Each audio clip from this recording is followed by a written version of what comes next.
Hi, everybody. Welcome to the 214 podcast. I'm Rick Carman, your host. We're here again for one more podcast. This is a special podcast because this time we've got a guest. Finally, we got a guest, my first guest, and I'm excited to have her on. First, I want to read you some statistics before we get her on to let you know what we're talking about. We're talking about PTSD tonight, and PTSD affects approximately 6% of the U.S. population in their lifetimes.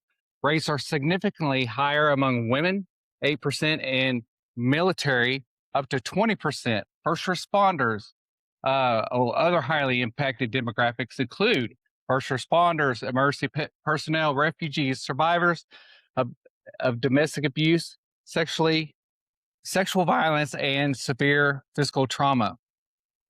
My next guest is a board-certified family nurse practitioner, FNP, and a primary mental health nurse practitioner with over 25 years of healthcare experience and a nurse practitioner of over 15 years in the areas of family practice, geriatrics, and behavioral health. She completed her undergraduate education at Oklahoma Baptist University in 1998 and later obtained her Master's of Science from the University of Oklahoma Health Services Center. She additionally completed a postmaster certification as a family nurse practitioner from the University of Central Arkansas in 2008 and a postmaster certification as a primary mental health nurse practitioner from the University of Cincinnati in 2021.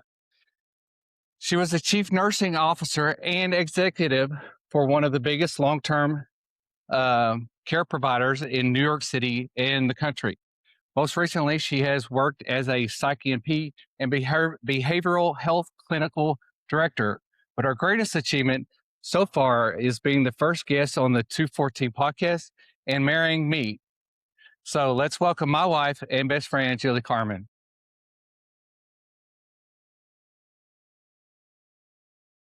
Welcome to the podcast. Well, thank you. Are you excited? I'm excited. I'm excited. I'm nervous. I'm shaking. Why?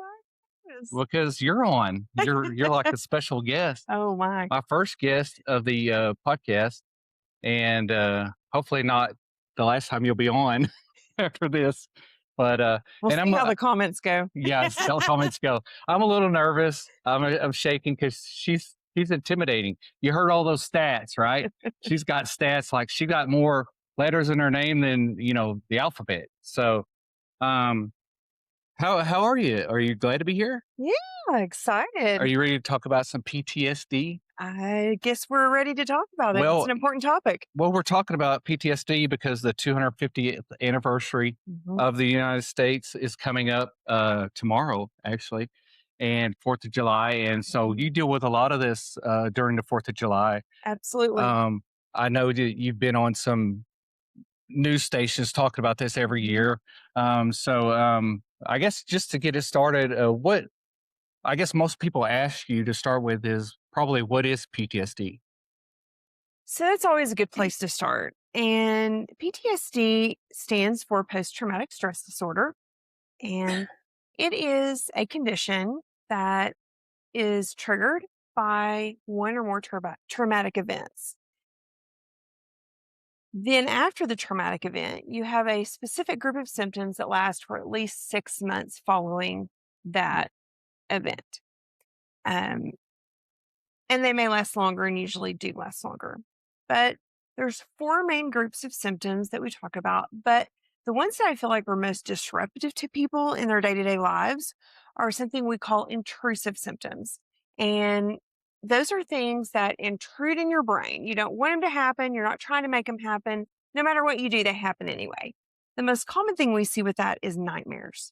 And it may be nightmares about a traumatic event, or it may be things that I call busybody nightmares, like you're trying to get somewhere before a specific time, or you're trying to warn someone of a particular danger that's possibly going to occur.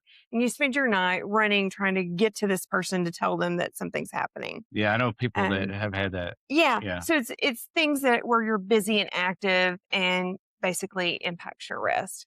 Other things that are commonly seen as intrusive symptoms are just memories that come out of the blue, pop in your head from traumatic events. Um, you could be doing something, taking the trash out, and, boom, something intrudes in your brain and you go back to a specific time. Um, Other intrusive symptoms are when something occurs or you see something on the news or in a movie, or you smell a particular smell or hear a particular song on the radio.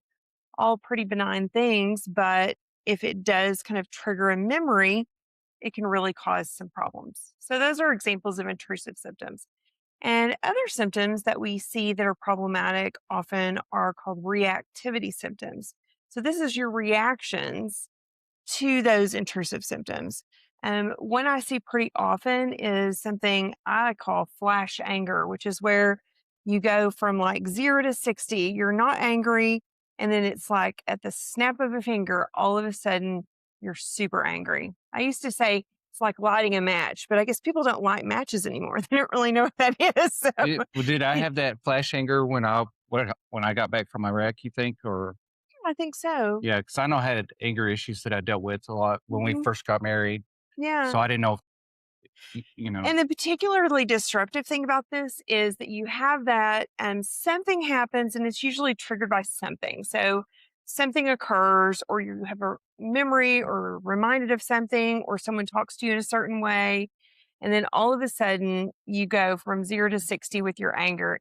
That doesn't mean that you're throwing things or punching people or anything like that. It's more of an internal anger where you just feel yourself fuming internally, and maybe you get short with someone or snap at someone and say, "That's not what I said," or you kind of have a comeback that's kind of harsh.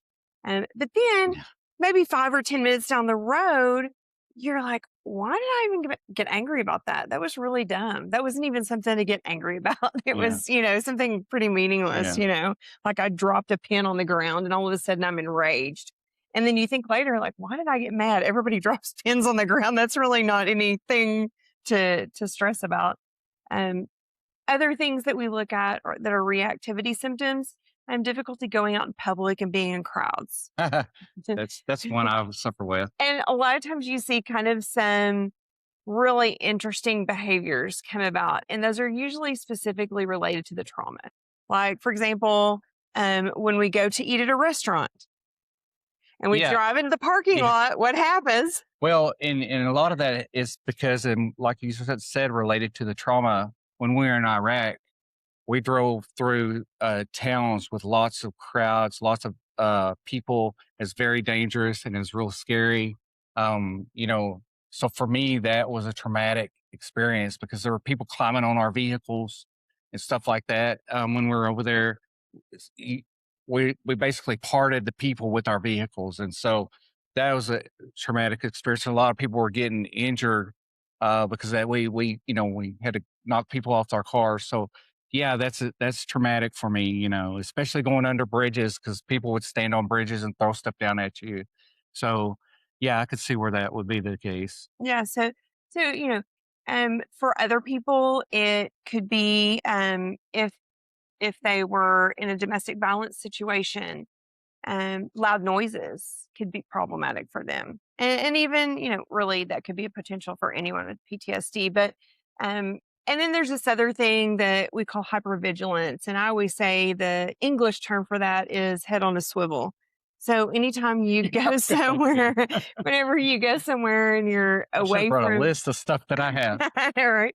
You go somewhere, it's like you're looking around to see, who's here, where can I sit, How can I escape? how can I get out of here, where are the exits. This is something you typically see in people that have been in a lot of dangerous situations. Law enforcement officers typically have a lot of, sit with their back to the wall in a restaurant. Firefighters. Firefighters will always sit near the exit when they go out to eat. So there's just different things depending on kind of what your exposure level to traumatic circumstances would be. I know, I'm sorry to interrupt you, but I know one of the reasons that I like to have 4 drives is because I don't like to get caught in like traffic jams and not be able to jump the median if like somebody comes down and starts opening fire on everybody. So I know some people think that's crazy, but hey, if you don't have a four-wheel drive and you got to jump the median, you're kind of screwed, right? So Mhm. so I suppose you're correct on that. so anyway, that's my problem. Mhm. And then another one that you see, and again, a lot of these depend on really like the trauma exposure that someone might have. But another one might be that Go ahead. is my mic messing up? I think your mic's messing up, but I think this will get you. Okay. Thank you. Just speak up a little bit louder. Okay. Okay. And another thing that we often see that's a reactivity symptom is just being easily startled or being easy to scare. So, maybe someone's walking around the corner and someone's coming from a different angle to the same corner, and all of a sudden they kind of connect. And that person just has like an exaggerated reaction, Yeah. to that startle, or that being caught off guard, basically. So those are really many of the symptoms, and there are more, but those are the ones that you see that are typically most debilitating for people with PTSD. A lot of people are wondering, like, who are your people? Who gets PTSD? Like, what is the difference between PTSD and like some normal person that has issues with, just normal problems? Like with mental health. Yeah. Yeah. So that's a good question. And we know that there are certain things that are considered risk factors for PTSD. Um, One of the big ones is experiencing what we call adverse childhood events. And I think there's about 26. This has been very heavily studied since the 80s. Adverse childhood events are pretty much self explanatory. They're bad things that happen to you when you're a kid. And it includes things such as physical, emotional, sexual abuse, growing up in a household with substance abuse, growing up with a family member with mental illness or physical illness. It could be living in certain areas where there's higher crime rates, where you have the potential to see violence. Another one could be observing domestic violence between, maybe one parent to another in the home. These are all things that really, as far as growing up as a child, you experience these things.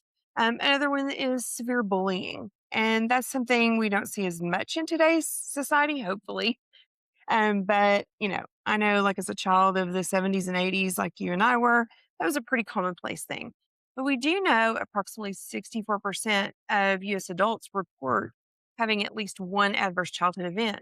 But we know that the majority of those people will report four or more. And I don't know the statistics, I think. Oh, no, I do have the statistics. It's 1 in 6 adults report four or more types of adverse childhood adversities. So if you think about just the people you know that you connect with on a daily basis, your coworkers, maybe close family, extended family, friends, your roommate in college, who you ran around with in high school. That's a lot of people. So if you think for every 6 of those, at least one has experienced four or more of the list we talked about, growing up, some type of situation where they felt very, very unsafe. This is more than just getting mad because you can't stay out late or getting mad because you don't get to, have extra screen time or anything like that. Mm. This is something like severe. Yeah. And it's, it's going to be something severe. And we also know that there are consequences for these adverse childhood events, and they do include increased risk of mental health conditions later in life. Up to 80% of people that have more than one adverse childhood event will also have some sort of mental health disorder, and significant increased risk of chronic illnesses like diabetes and heart disease, and also significant increased risk of re-victimization as adults. You see that more common in maybe people that have experienced or visualized, maybe domestic violence in the home. Yeah. They become adults, and then they are also victims of domestic violence. And so that's And what I think a lot of people, when they think about PTSD, they just think about like, I know I just thought about like military people, or, Mhm. even cops and stuff, but you don't think Mhm. about like, nurses, Mhm. for A lot of healthcare. doctors and people that work in the ER. A lot of people that work in healthcare. And I don't think a lot of people think about that. Well, there's a lot of people that that I work with on a regular basis that people don't even consider. But anyone that works in the medical field is at significantly increased risk for this. But other people that really, patients will tell me all the time, well, I didn't go fight in a war, so Yeah. I'm not a Vietnam veteran, All right. so I couldn't possibly have this. But people that you probably don't think about, pastors of churches. Oh, really? Mhm. I've I've seen multiple pastors where, maybe several significant events occurred in the church. They were maybe working with people in their church that had been through some very severe things. Or they go to people's deathbeds a lot. Mhm. They're around death a lot. Yeah. And if you think about, where do people think is a safe place? Many people, I know maybe in recent years that's changed a little bit, but many people, church was always kind of a safe place for them. Yeah. And so, it's that exposure to traumatic events. There are certain organizations where they work with people that are trafficked. Um, I've worked with a number of people that have been trafficked and have survived. That is, working with these people as they are recovering from their injuries and both mental and physical injuries, is a very big load to carry. Um, Therapists, people don't think about that either Yeah. because you go to therapists You deal with for it a lot, I treatment, guess. and therapists as well, but also like we talked about, firefighters, first responders, law enforcement. Yeah, when I worked in There's the jail, I felt like I had a lot of anger issues because, you had to be a certain way when you worked in the jail, Mhm. back then. And I know my dad he always talks about he got PTSD from Marine Corps basic training or Marine Corps boot camp. I don't know about that, but That's how bad Marine Corps boot camp is. So don't do it. But that was in the 60s, I guess. So I guess I we're think all right. it's changed a little Yeah. bit since then. So I think the answer to who can get PTSD is pretty much anyone can. And, there's it it Ha- you know, making a lot of money doesn't prevent you from getting PTSD. Well, how do you? You know, I don't know if you answered this. I don't think you have. But how do you go about diagnosing that? How do you? you would want to go see a mental health provider to be diagnosed. Oh, okay, Mhm. okay, Yeah. okay. All right. So, I guess the next question I had, and I had a small list of questions, that I wanted to ask. I've got a lot of questions because I have PTSD. Obviously, we've talked about it on this show a little bit. Um, we've had issues with me rolling around in the backyard in my underwear. Not rolling around, but I thought somebody was outside the house. And anyway, um, so is it really a problem among a lot of everybody? I mean, is it a problem that everybody says it is? So I think it's probably one of the most understated issues in mental health today. Really? Mhm. Nobody talks about it. I mean, they do, but they don't. Well, it's Um, just the military they talk. you hear a lot more about being depressed. You hear a lot more about being anxious, and a lot of people. I mean, when we were kids, they didn't diagnose children with PTSD. They diagnosed them all with ADHD. Now we're learning that there is a portion of those people that really did not have ADHD. They had PTSD. Oh, really? And, there's not any good research data out on that yet, but it's something I see over and over again in practice where, and I see a lot of things where people don't get help until they're in their 30s and 40s. And then they've been told by someone at the grocery store, friends, family members that they're bipolar or they're manic. And that's a whole nother topic, but that is not what they have. What they have is PTSD. So sometimes that's a huge relief to the person getting an appropriate diagnosis, not what they're told at the grocery store or what, someone tells them in a fit of anger that they're, this or that. But having an appropriate diagnosis can really be um, a huge step for someone in really recovering because PTSD is something you can recover from. So, as a nurse practitioner, how do you go about diagnosing someone if they come in?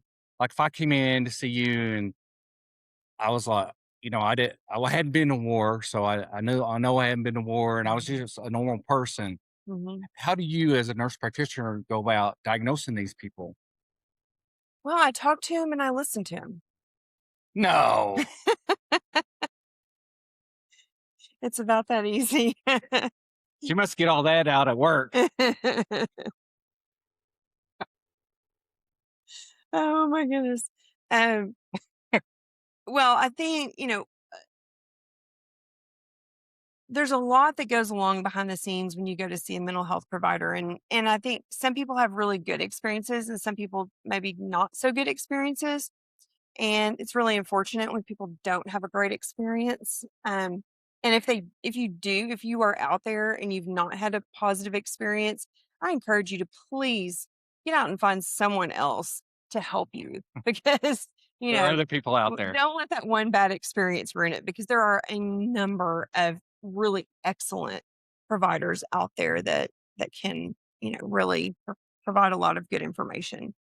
And definitely, don't use this broadcast to help you diagnose yourself or decide a treatment. Yeah, This is I, solely for educational purposes. You definitely want to, I'll put a disclaimer you're up. gonna, yes, put a disclaimer down there. Yeah. Um, you know, but definitely seek a provider that can assist you with diagnosis and also treatment because there are lots of variations in treatment as well, which I think you want to get to a little bit more Yeah, well, yeah, specifically. that's actually my next question. If you want to go into that, I was going to ask you, um, the standard treatments, what works best, like therapy, meds, or a combination. So I think that's an easy question and a hard question at the same time to answer. Okay. So um, I would say depending on the severity of your symptoms, and when we look at mental health symptoms and we talk about how severe the symptoms are, the first thing we look at is do these symptoms impact your ability to function day to day and accomplish the things you need to accomplish?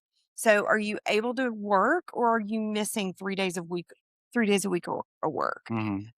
Are you able to get out of bed in the morning? Are you able to do basic hygiene things, brush your teeth, and I've heard bathe? I've heard of people that can't leave the house Mhm. sometimes. Yeah. They just have phases where they are just like they Mhm. just can't go outside. You know. Absolutely. So I think we look at that and that gives us a good idea. There are some really fantastic treatments out. Some of them are not available in the US. Hopefully at one point they will be. But there are a number of treatments that are not available in this country. But I would say as far as medication goes, now I am a psych nurse practitioner. I am a prescriber, but that is not my go-to for anyone unless there are a few reserved situations in the field of mental health that really needs to be your first step. But it doesn't always need to be your first step. What I recommend to people oftentimes, and again, this is depending on the severity of, how impacted are they? Yeah. Um, Therapy is a great place to start. Therapy provides really significant improvement in overall overall long-term outcomes. And there are multiple types of therapy that can really be helpful. CBT is the most common, that's cognitive behavioral therapy. Okay. That's the most common type of therapy you see out there. But there is one called EMDR, and it is eye movement. And this is a completely unprofessional way to describe it. But when I first read about it, I thought, this is the dumbest thing I've ever heard of. and but there's so much research and it actually works. It is a real thing. It What's eye works. movement? What do you mean? So you use eye movement and light, and it's a whole process that you work through. And I don't want to go too much into it because it's a really detailed thing. People that provide EMDR type therapy have special certifications, they have months of training. They are very, I mean, there's a very rigorous way to do this process and this particular type of therapy. But it's not going and sitting in a chair and saying, well, how do you feel about wearing a blue shirt today? It's not about that. It is very scientific. It is very, these providers that provide EMDR services are very skilled, they're very educated, they're certified in this, and they're very good at what they do. So although I kind of make the joke that, when I first heard about it, I thought this is dumb. Actually, when you look into it and you look at the science behind it, it's actually miraculous. In fact, there are a number of police departments across the country that for any officers involved in a critical incident, they require them to do so many sessions of EMDR with a preventive approach to prevent PTSD from that traumatic experience. So, this could be, and lots of bad things happen out in the world. And usually law enforcement, first responders are kind of the ones that are there on the scene to see really the bad stuff that, hopefully we're protected from seeing. So that's really kind of the initial thing. If someone is very severe, they may not be able to tolerate doing EMDR. So they may need to do some other type of therapy to help them get their symptoms under a little bit better control so that they can actually follow through with EMDR. So, have you seen anybody? Do you have like any examples of a journey where somebody has been on where they came in really bad and then they they made it out the other side? Absolutely.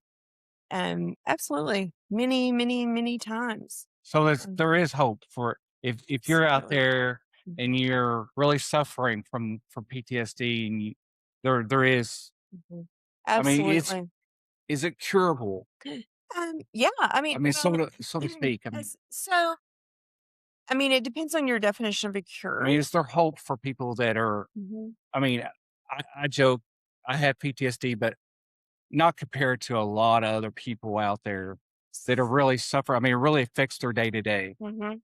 Well, so what I would say is it possible for your symptoms to not keep you from doing things you want to do? Absolutely. Absolutely. Um, does that take effort? Absolutely. Does it take time? Absolutely. Does it take family involvement or Not always. not always? Okay. Sometimes it may include lack of family involvement, or separating yourself from someone who's traumatized you. Yeah. Oh, Um, that's true. Yeah. Yeah. yeah. So, yes, I think definitely there's hope out there. Again, medications, there are lots of medications. I would encourage anyone that is going down the road of medications to have really honest discussions with your provider. Make sure you're aware of what's the medication going to do for you, um, what are side effects, what are things you should report. Don't just take the pill and hope it makes you feel better. And if you do feel like it makes you sedated or over medicated, please share those things with your provider because that's not a Yeah. great way either. Yeah. Because I know I think I had an issue where I Mhm. was taking something and it was like making me a vegetable. Like a zombie. Yeah. Yeah. And so one thing I wanted to ask, and this is a little bit of a lighthearted question, but uh, support dogs. Oh, yes. How do they come into this? How do That's they great. help a veteran or someone with PTSD, emotional support dogs, or emotional support cats or lizards or Yeah. birds, whatever people want to have, Mhm. alligators? I've even heard of emotional support rats, believe it or not, and emotional support spiders. Maybe that's what that lady at the Harps had, was She had a possum, right? the emotional support possum. I thought that was a wild possum she got out of her Yeah. yard. I don't think that meets the criteria. So how do those animals help? How does what does that do? Well, I mean, and that's kind of going a little outside the topic for today. We're going to be here for like Sorry. 500 hours, but emotional Uh, support animals can be a very therapeutic um, intervention. I know They can really my help. little Carl is. Gosh. I have a Yes. little emotional support Carl. Yes. And that can be super important. And we do know there's lots of research out where dogs that help assist people, with that have seizures. They Oh alert yeah, you when yeah, you're having seizures. We yeah. have I've a seen that friend. on the internet where Well, they, we have friend, our yeah, friend that yeah. has a son with seizures, and he has a dog that's specially trained. Oh, Some there's some with people that have blood sugar issues and people that have, numerous different issues. There is a lot of research to mhm, show that support animals can sense those things ahead of time. And, all of when you look at PTSD, management of those symptoms mhm, is very yeah. important. And there is hope because there is something we do know that's a scientific thing called neuroplasticity. And that sounds like a fancy word to remember, Can you spell but I'll give you it? the English version of it. That's I'll what put I it on always the tell screen patients. later. So, or the regular talk version is really if you've ever heard of anyone that had a stroke and they had to learn to walk again, or they had to learn to Hmm. talk again, Yeah. or someone's in a car wreck and they broke their leg and they had to learn to walk again, or, something where they had to learn to do a task again. Those are all examples of neuroplasticity. And that's basically teaching your brain a new way to function. They say you can't teach an old dog new tricks, but you can teach a brain new tricks. And Well, that is extremely helpful. yeah, I'm And working that on that. provides Yeah. hope for people with PTSD for Yeah, sure. I'm working on. I know I do with my brain. I do a lot of. I'm trying to do a lot of new learning. Like Mhm. I'm learning how to do this podcast stuff. I'm learning how to Mhm. do that. I've been learning how to, what else have I been learning how to do? Well, I've been doing a lot of reading The and stuff list like is that. long. Huh? The list is long. Yeah, the list is long. Um, I, I tried to skateboard once, Oh, but that didn't go well. all right. Well, let's move into why we're really here. If you're okay with it, unless you have something else you want to talk about, I'd like to talk about the 250th anniversary and Fourth Very of exciting. July. Very exciting. Is that okay with Yeah, you? that sounds great. Um, we got fireworks coming up, and this is the kind of stuff that usually you talk about on the news. Hmm. But we have taken over the news. The 'Cause the news. news is bad, podcasts are good. And so, um, can you talk a little bit about how to prepare your person, whether it's a service member or For yourself. or yourself or whatever, for what's coming up tomorrow? Well, I think just recognizing those episodes or recognizing when you are having symptoms is important. So maybe starting with what does it feel like to have acute PTSD symptoms? Yeah. Situation occurs. How can I recognize that that's even happening? I think that's a good place to start. And so I always give the example of you're driving down the road and someone pulls right out in front of you. You're going to grab the steering wheel, slam on the brakes, and brace yourself not do that. But you're gonna have this moment where you just kind of like, you're gonna take action. Bleep, bleep, bleep. And then, the you know, That happened today. disaster is averted. And, whatever happens and no things crash into one another, and you kind of stop for a second. And when you stop, you feel your heart beating and you kind of feel like I just can't quite catch my breath. And I just need a second to kind of like, my hands feel itchy or tingly. And I just kind of feel like, I feel jumpy. I feel like maybe my blood sugar's low because I've used all this energy with protecting myself. That's a great example of what someone with PTSD feels like when they do experience some of those reactivity symptoms or those reaction symptoms. So, keeping that in mind, I think the first thing is if it's you, recognizing what that feels like and recognizing it for what it is. But if it's someone else, like a loved one, it's recognizing those patterns and starting to kind of see what sets those things off. And for many people, loud noises can be one of those things. But that doesn't mean that you can't have a really fantastic 250th celebration. We're going to watch it on July TV. 4th. Right. So, I mean, if you are the person hosting the event, let's just say, and you know that there will be people coming or potentially people coming with PTSD symptoms. Because remember, we've got these statistics. So all of us know, I mean, whether you realize it or not, you do know someone with PTSD.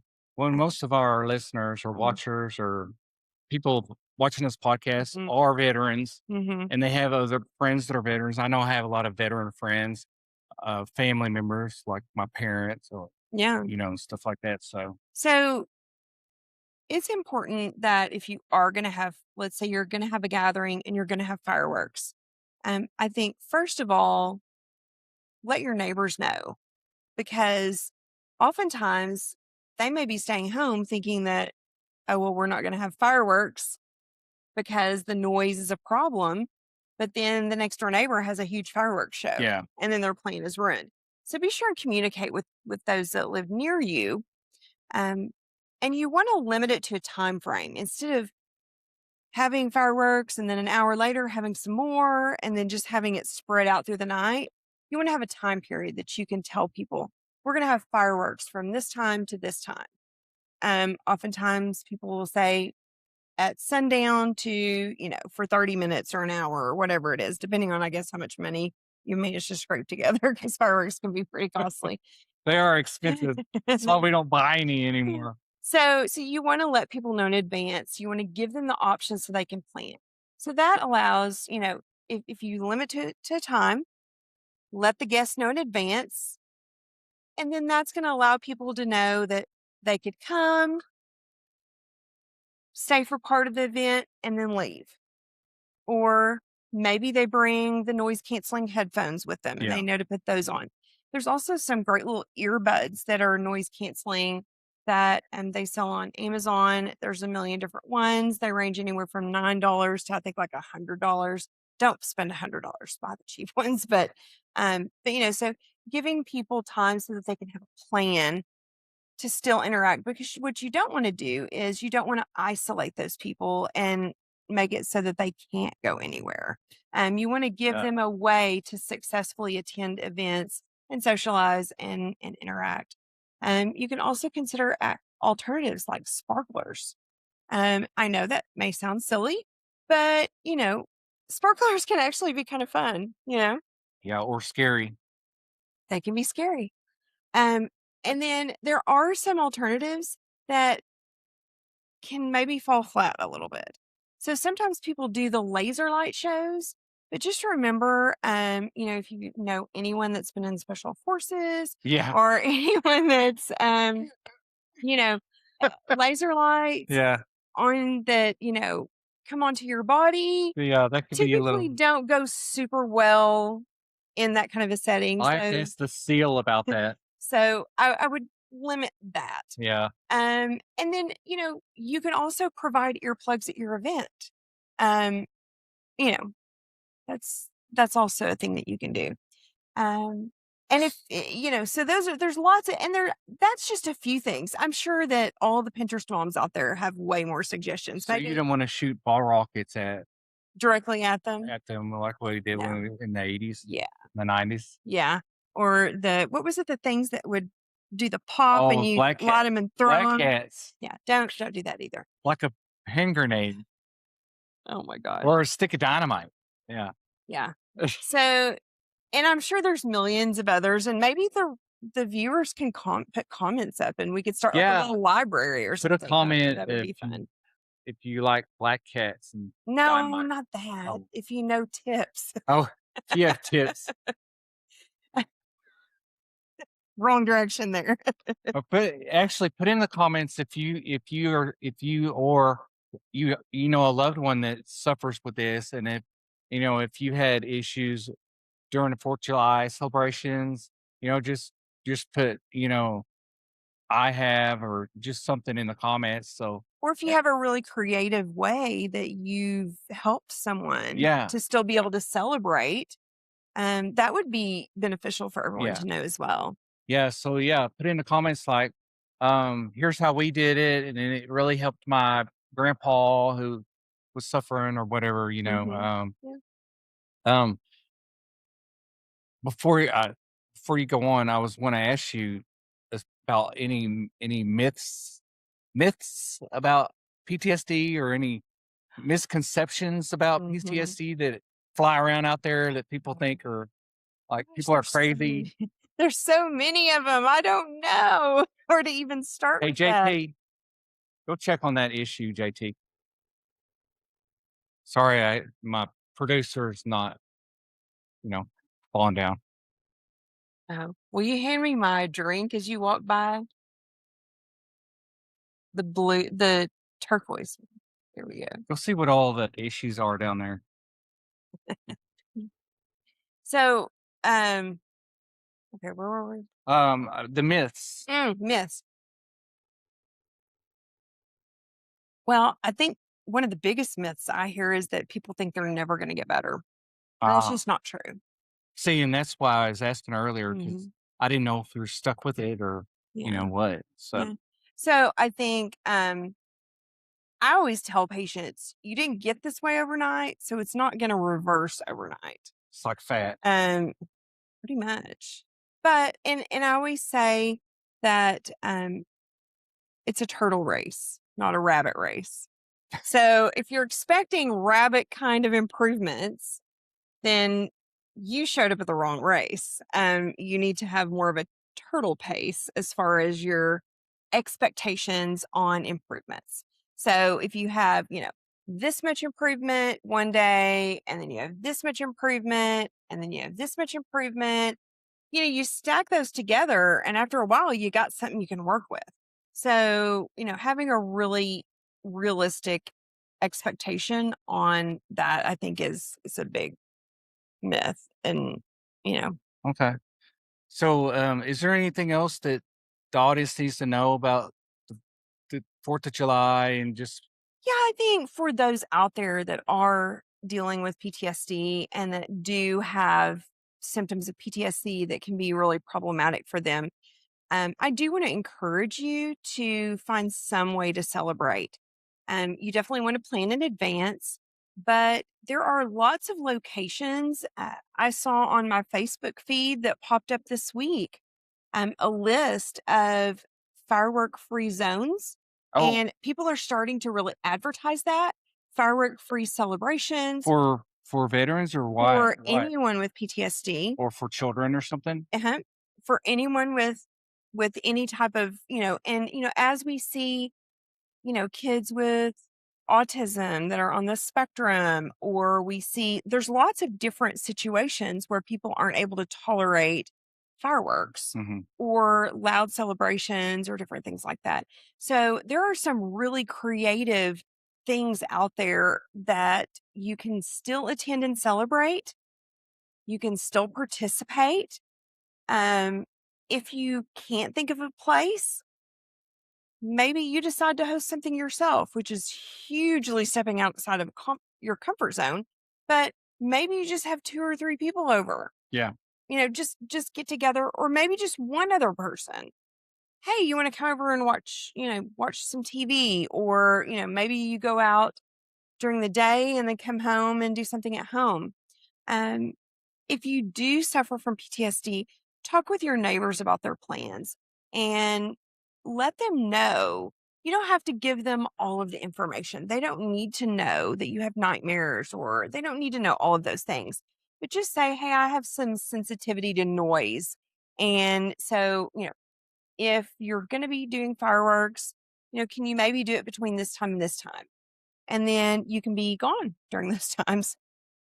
Also, national parks are, if you like to camp, and a lot of people do like to camp, there's a great, there's lots of places you can go.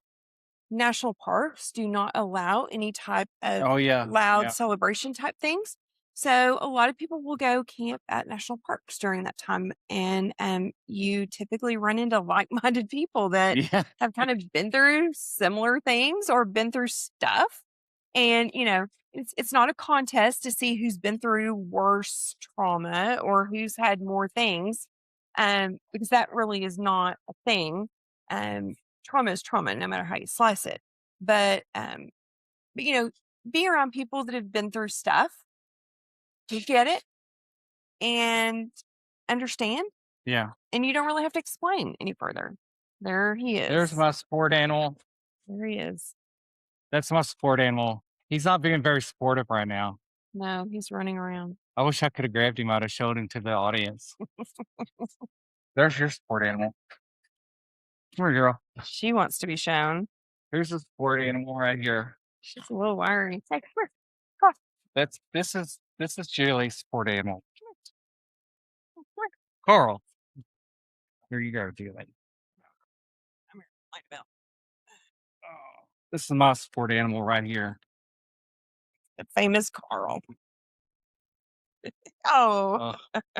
So, that being said, is there any resources people can go to where they can find help or whatever? Probably the best resource out there is the VA National Center for PTSD. Okay. And I'll give you the links to a couple of places that I think can be really helpful. I'll put them up on the screen. Mm-hmm. Another one is an organization called RAINN, RAINN. They have a lot of resources for victims of domestic violence and more specifically sexual abuse. So if that's something that you have experienced, then there's some great resources on there as well. Well, is that all? Is that all we got? I think that's all we can fit in today, probably. Well, that's our first interview. Well, thanks for being the first interview in the 214 podcast. We're going to be airing this on the 4th of July, the 250th celebration. And man, I thank you for coming on. I hope the audio works out well and we didn't do this all for nothing. But that's green. I think when I put that one in the charger, it didn't get in there very good. So hopefully that one caught. I hope we caught the audio. If we didn't, we'll do this again next year. So, but thanks for coming on. Sure. Thank you for your expertise. A lot of people pay a lot of money for this free expertise. So really appreciate it. Anything else you want to say to the audience? Do you want to tell them to watch the 214 podcast? Oh, absolutely. And aren't we supposed to say like and subscribe? And oh yeah. So like, subscribe, hit the button, the bell thing, and put in a comment 250th celebration or something like that. Just put in the comments, let us know you're there. And well, thank you so much for coming on. And I guess until next time, get out and get better. She didn't know. That's a wrap. All right.